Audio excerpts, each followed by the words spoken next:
decided to do this impromptu video response to this article that an INFJ friend posted on Facebook. It's called 9 Signs You Do Too Much for Your Friends. And the first thing that struck me was like, okay, well, I don't relate to this article at all. Basically, the article is pointing out that you may have like a sort of unequal dynamic with your friends where you're always doing things for them and they are taking advantage of you, which actually is a common Enneagram 9 trait. So that's another reason why it's kind of interesting to me. And so the thing that struck me about these traits is not only did I not relate to any of these traits at all, but I've never in my life been in most of these scenarios before. So in other words, I'm not sure if the reason I don't relate to this is because I'm not doing anything to encourage people in my life, to come to me, to ask me for things, or if I'm doing something that's just as unhealthy, that's basically allowing me to avoid these scenarios. So I'm just going to go through this list and just kind of respond to each of these. The first is, you've canceled plans you were excited about because of one of your friends having a rough day. Nothing super serious, just had a bad day and wanted you to listen to him or her talk about it for hours, which you did, just like you always do. Okay, so if I ever do listen to someone talk about a rough day, well, I'm not going to cancel plans to do that, because first of all, I hardly ever have plans to do anything, and if I do, it's because it's something that's really important to me, and so yeah, I'm really not going to be canceling plans just to hear someone vent about their problems. If you and a friend are both interested in the same person romantically, you are always the one to step back and let them go for it.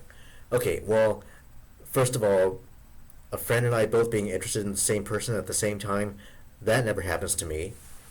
Well, okay, technically it has happened, but like my friend and I were like in 9th grade, and neither of us had any clue what we were doing, and so we really weren't even a threat to each other. So, but ever since then, I cannot recall any time that a friend and I have been interested in the same girl at the same time. And so, if it did happen,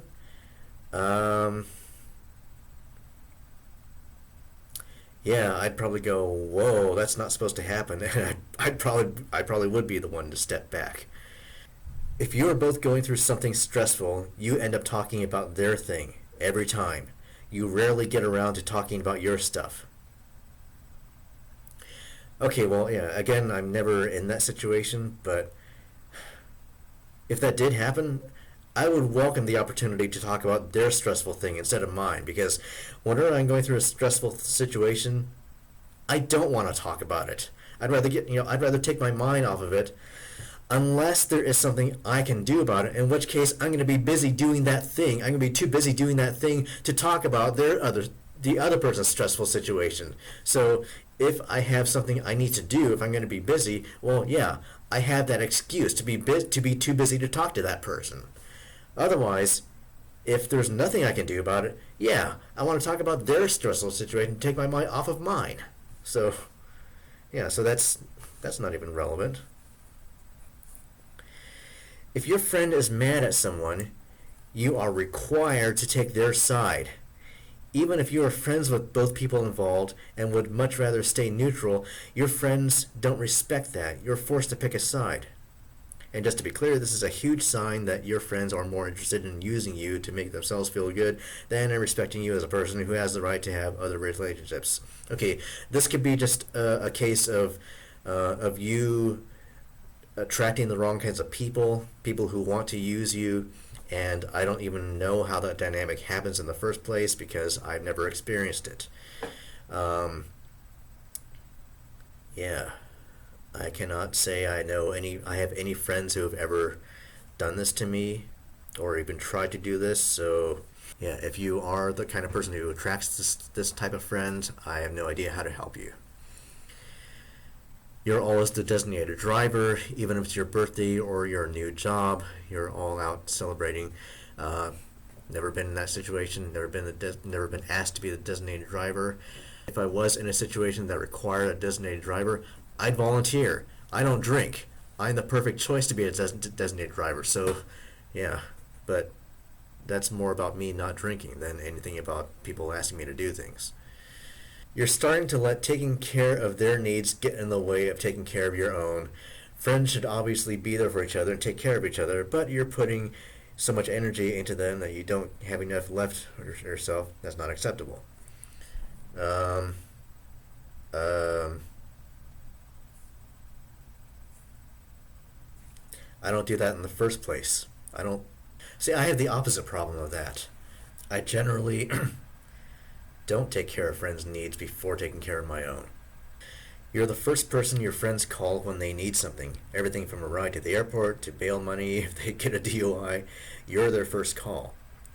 It's gotten to where you're so known to be the person who helps that you almost feel like you can't say no when someone asks you for a favor. Okay, well, yeah, again, I have the opposite problem. I'm never the person they call for help. In fact, sometimes I even offer help and they refuse it. And, you know, they react. I hear about a person's problem. I go, "Oh, hey, you need some help with that?" And they go, "Nah, I'm fine. I got it. Thanks anyway." Well, the thing is, I can't even think of any person who would think to call me. That might just because I haven't developed any close friendships in the last 12 years or so. Pretty much all of my current friends have other friends that they would call first. The amount of money you earn minus the amount you spend on yourself should not equal you being as broke as you always are.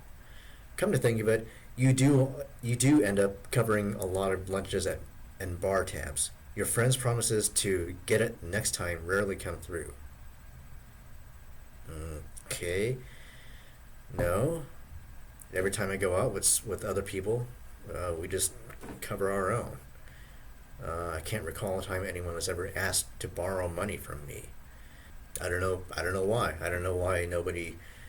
I mean, do I just seem like the kind of person who would hold them accountable for it? I don't know. You're starting to feel like doing things for your friends because you want to has turned into do things for your friends because you're obligated to. Well, I generally neither want to nor feel obligated to, so that doesn't apply to me. So there you go. That's my response to those 9 signs you do too much for your friends, or 9 signs that I don't do anything for my friends. So yeah, um, introverted intuition people, see if you can piece this all together and come up with a big picture. That's yeah, I'm yeah, whatever.